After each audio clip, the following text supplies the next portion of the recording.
नमस्कार दोस्तों, stories of God में आपका स्वागत है। कर्ण महाभारत के सबसे प्रमुख पात्रों में से एक है। कर्ण को महाभारत का महानायक भी माना जाता है।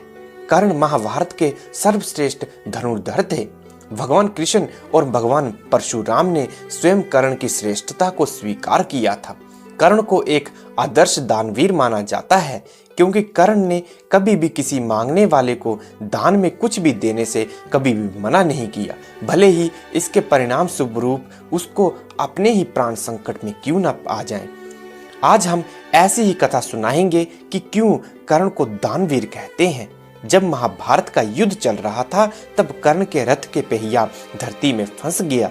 तब कर्ण अपने रथ से उतरकर रथ के पहिए को बाहर निकालने लगा। तब अर्जुन के पास अच्छा मौका था कि वह कर्ण का वध कर सके, परंतु तब अर्जुन रुक गया क्योंकि उस समय कर्ण निहत्था था। तब भगवान श्री कृष्ण ने अर्जुन से कहा, तुम रुक क्यों गए, बाण चलाओ। तब अर्जुन ने कहा, हे माधव, निहत्थे योद्धा पर आक्रमण करना युद्ध के नियमों के खिलाफ है। भगवान श्री कृष्ण ने कहा, हे पार्थ, जब अभिमन्यु बिना अस्त्र शस्त्र के युद्ध चल कर रहा था तब क्या कर्ण को एक पल भी युद्ध के नियमों का विचार आया। तब अर्जुन को बहुत क्रोध आया और उसने कर्ण पर बाण चला दिया। जिस अस्त्र से अर्जुन ने कर्ण पर प्रहार किया था वह कोई और अस्त्र नहीं था, वह इंद्र अस्त्र था जो कि अर्जुन के पिता इंद्रदेव ने उसे दिया था।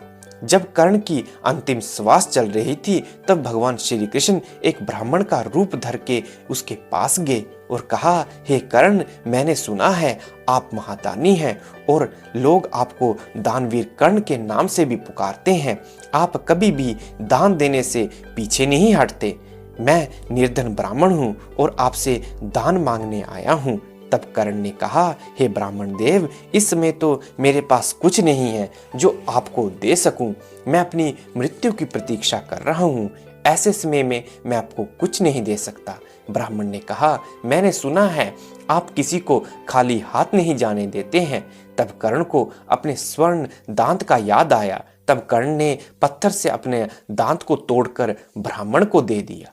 ब्राह्मण ने कहा, यह दांत आपके मुख से निकला है, अतः यह झूठा है और अपना जूठन ब्राह्मण को देना धर्म के विरुद्ध है। तब कर्ण ने एक तीर धरती की ओर छोड़ा और वहां से एक गंगा बहने लगी। तब कर्ण ने गंगा जल से उस दांत की शुद्धि की और वह दांत उस ब्राह्मण को दे दिया। तब भगवान श्री कृष्ण अपने वास्तविक रूप में आ गए और कहा, हे दानवीर कर्ण, तुम मृत्यु के निकट होते हुए भी अपने धर्म को नहीं भूले। तुमसे बड़ा दानी ना कोई हुआ है और ना कोई होगा। तब भगवान श्री कृष्ण ने कर्ण से वरदान मांगने को कहा। तब उसने भगवान श्री कृष्ण से 3 वरदान मांगे। पहला वरदान था कि उसके वर्ग के लोगों के साथ न्याय हो क्योंकि सूत दंपति ने उसका पालन पोषण किया था। दूसरा वरदान था भगवान अगले जन्म में उसके राज्य में जन्म ले। और तीसरा वरदान था उसका अंतिम संस्कार किसी पाप मुक्त स्थान पर हो।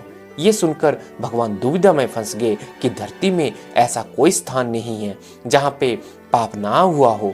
इसलिए भगवान ने कर्ण का अंतिम संस्कार अपने हाथों पर किया था। इसके बाद कर्ण को बैकुंठ धाम में स्थान मिला। उम्मीद करता हूँ आपको हमारी वीडियो पसंद आई होगी। अगर पसंद आई है तो लाइक करें और शेयर करें और दोस्तों हमें कमेंट में बताएं आपको ये कहानी कैसे लगी और चैनल को सब्सक्राइब कर नोटिफिकेशन बेल को ऑन कर लें ताकि हमारी आने वाली वीडियोस सबसे पहले देखने को मिल सके।